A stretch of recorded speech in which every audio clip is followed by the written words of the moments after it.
Many Yu-Gi-Oh cards with powerful effects have downsides or costs to balance them out, as a way of making sure they're not too broken. But what happens when a card's supposed downside is actually an upside?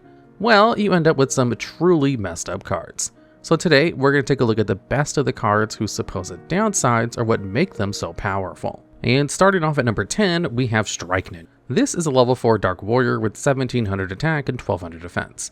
It has a quick effect where you can banish 2 dark monsters from your grave to banish this card until your end phase, and this effect is a hard once per turn.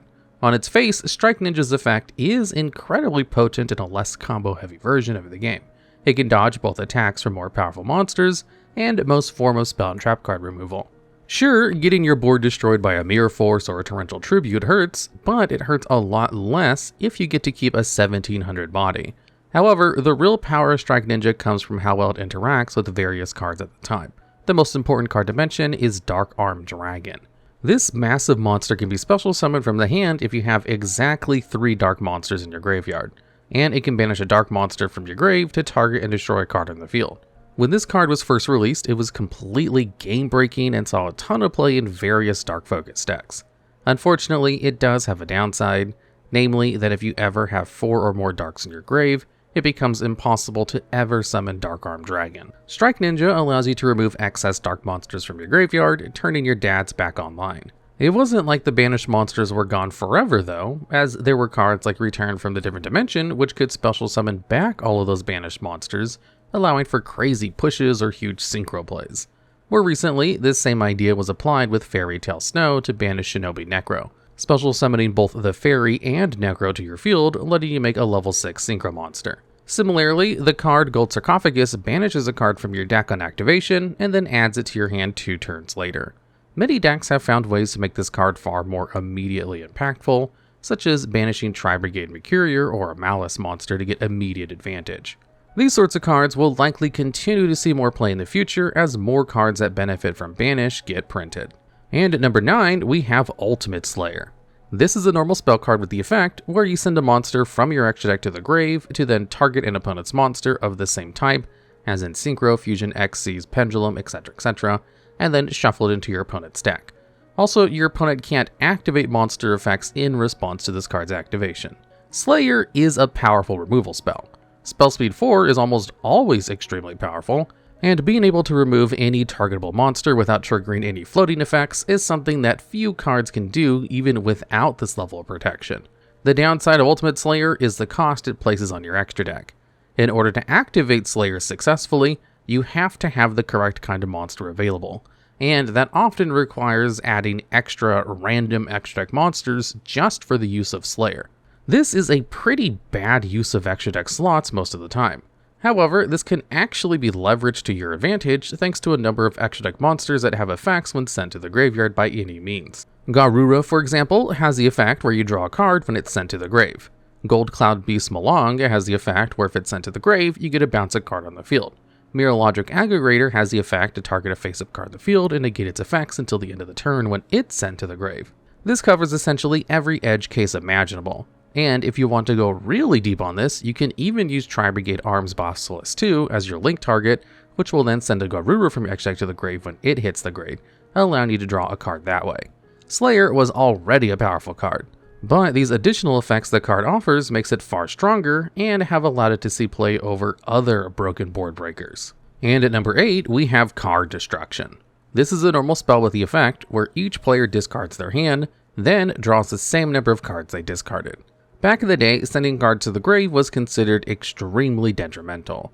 The card Vampire Lord forces your opponent to send a monster, spell, or trap of their choice from the deck to the grave when it dealt battle damage to them, and this was thought of a pretty powerful effect.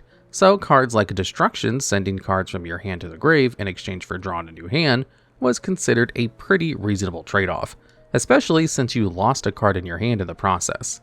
However, nowadays we recognize that having cards in your graveyard is amazing actually, and every bit of text of card destruction is considered an upside, except for letting your opponent do the same thing. Tons of cards like Mizuki, Tier Limit Shiren, and Dandelion have positive effects when sent to the graveyard, or that can activate in the graveyard, and discarding them off of destruction and drawing a new card to replace them is an amazing deal. Even better, card destruction specifically says you discard those cards, which means it triggers the effects of cards like Dark Worlds. This puts card destruction into a pretty small group of cards that work with just about every type of card that wants to be put into the graveyard. All of this applies to hand destruction as well as a ton of other cards that would be printed over the following years. Still, no matter how many more cards like it are printed, card destruction will still be the original card that taught players the power of discards. And at number 7, we have Nadir Servant.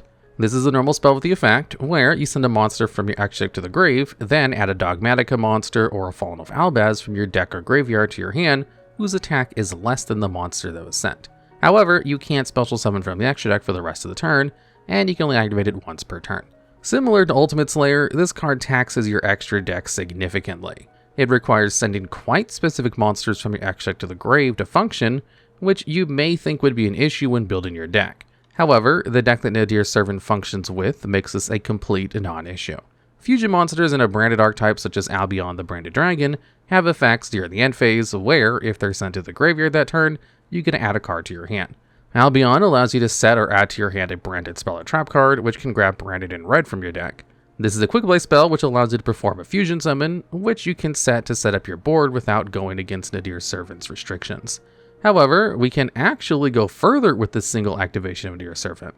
One of the cards you can add with Servant is Dogmatica Maximus, which can send 2 monsters with different names from your extra deck to the grave, triggering even more of their effects for extra value. This frees up the send-off of Servant itself to send other important monsters for more value. By chaining sends to send Tribrigade Arms Basilisk 2, Despian Lulu Waylith, and Albion the Branded Dragon, you can always end your turn with a set branded in red and a Blazing Cartesia the Virtuous, which can allow you to fuse into Mirror Jade, while still having a light branded in red for more extension. The entire branded archetype is a testament to how powerful the effect of Extra Foolish Burial can be, and how it really isn't the downside it may look like on first glance. And at number 6, we have Souleating Oviraptor. This is a level 4 Dark Dinosaur with 1800 attack. It has the effect where, if it's normal or special summoned, you can add either a dinosaur monster from your deck to your hand, or send it to the graveyard. You can also target another level 4 lower dinosaur monster on the field, destroy it, and then special summon a dinosaur monster from the graveyard in defense position. Now, Oviraptor may seem like a very simple card at first glance, and one with a simple use case. You can summon Oviraptor to send a powerful dinosaur from your deck to the grave, and then blow up a dinosaur to get that monster right back. This may seem like a simple one-for-one trade, but any dinosaur player will tell you this effect is actually incredibly strong. The dinosaur archetype is built around the cards Baby Sarosaurus and Pterodon, 2 low-level monsters which can either special summon a level 4 or lower dino or level 5 or higher dino from your deck when they're destroyed. The more you can pop the babies, the more dinosaurs will get angry in your deck and pop into play to get their revenge. With smart summons, you can find your way to double Evolution Pill to slam Ultimate Conductor Tyranno into play. This monster can destroy a monster in your hand or field to flip all of your opponent's monsters face down, which is not only a powerful form of interaction, but also a way to trigger the babies even more. Dinosaurs aren't the only deck with this type of strategy either. The Unchained archetype functions in a similar way. Whatever the archetype, the ability to turn what used to be a weakness into a way to extend your combos opens up a ton of opportunities to use the card in unexpected ways. And at number 5, we have Golden Castle of Stromberg. This is a field spell with the effects where, once per turn during your standby phase, you must banish the top 10 cards of your deck face down, or this card is destroyed. However, it also allows you to special summon a monster from your deck, which lists Golden Castle Stromberg in its text once per turn. And whenever an opponent's monster declares an attack, you can destroy that monster and then burn them for half the attack of the monster that it had on the field. Stromberg is the centerpiece of the Princess archetype, a deck that aims to equip Princess with Glad Slippers and use Pumpkin Carriage to attack directly. This functions as a form of removal, making this a difficult to out setup that attacks you directly, stops you from attacking their monsters, and slowly breaks your board over several turns. Unfortunately, there are just too many weaknesses in this strategy.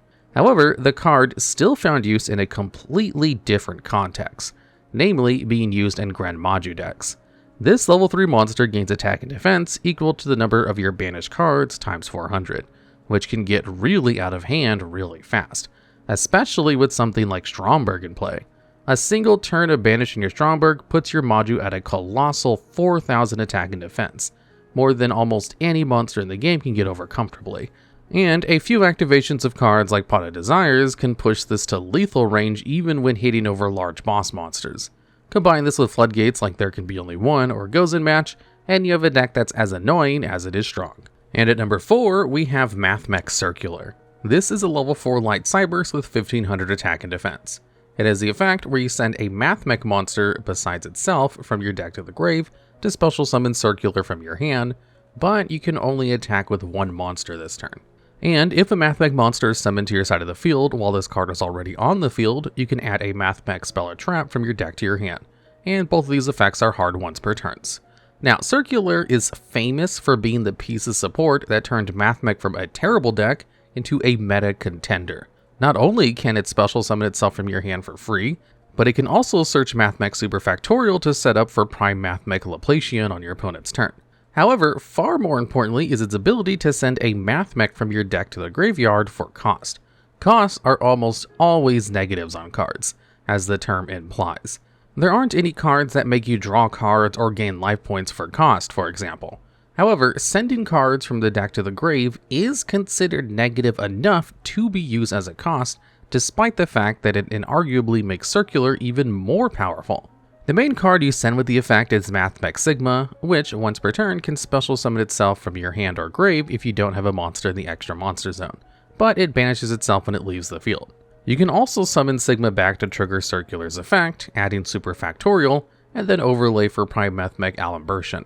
You detach 2 to add any Matchmech card from deck to hand, which you'll usually add Matchmech Diameter, which special summons a Matchmech back from the grave on summon, but other options are available. The exact line from here depends on what your opponent has, and if you have a battle phase or not, but you usually end up on either a Decode Talker Heat Soul or just go for an OTK with Axis Code Talker. Circular is the closest the game has ever gotten to a straight up positive cost on a card, and that may remain the case for quite some time. And at number 3, we have 6 Cents. This is a normal trap with the effect where you declare 2 numbers between 1 and 6. You then roll a 6-sided die, and if the result is one of the declared numbers, you draw that many cards. Otherwise, you mill that many cards instead. As we've seen several times in this video, Konami used to think that sending cards from your deck to the grave was a fate worse than death, and they were very, very wrong about that. 6 Cents was supposed to be a gamble card, forcing you to mill a bunch of cards if you miss on your die and don't get to draw a ton of cards. Of course, in recent years, we've grown to understand the power of cards like That Grass Looks Greener that just send a ton of cards from your deck to the grave, with an entire deck built around the card for years thanks to its insane power level. These cards work with all of the same cards as we mentioned for card destruction, but unlike that card, these mill cards are even more efficient in terms of number of cards they move. Needlebug Nest mills a crazy 5 cards for just 1, more than card destruction is likely to even do in the earliest turns. The thing that pushes 6 Cents over the edge is the fact that, if you do roll the right number, the card is insane. In the best case scenario, 6 Cents is basically 3 Pot of Greeds in 1 card, literally drawing you more cards than your opponent's opening hand for no cost. Being able to play a card that offers that much card advantage with no downside is extremely strong, which is why the card has been on an extended vacation on the ban list for many years now. And at number 2, we have Gimmick Puppet Nightmare. This is a level 8 Dark Machine with 1000 attack and 2000 defense. It has the effect where you can special summon this card from your hand by tributing a face-up Xyz monster you control. When you do, you special summon another Nightmare from your hand or grave. However, if you special summon Nightmare, you can't special summon any other monsters this turn except for Gimmick Puppet monsters. This is one of the many monsters with a self-floodgating effect, and all of these cards have been extremely problematic at different points in the game. These downsides are usually given to powerful monsters, often ones that affect both players equally so that one player can't combo off while the other player is unable to. However, sometimes this downside is given to a card that doesn't do much at all, and that means that having the card on your field is basically a downside. So if you're able to force the card to be on your opponent's board, it becomes extremely powerful. Enter Branded Expulsion and Albion the Sanctifier Dragon, 2 cards which can both special summon a monster to both players' fields from the graveyards. By sending a card like Nightmare off of a Branded Fusion, you can set up your grave while also getting closer to summon Sanctifier Dragon, setting up for a Nightmare lock, or a lock with a similar card as part of your normal combo. This was a huge problem, resulting in the ban of Nightmare to weaken the consistency of this combo. While you can still pull it off, the next best options have downsides that make them slightly less desirable. Still, it doesn't really matter, as these cards are all universally annoying to deal with and potentially game-breaking. And finally, at number 1, we have Painful Choice. This is a normal spell with the effect where you choose 5 cards from your deck. Your opponent chooses one of them to put into your hand, and the rest are sent to your grave.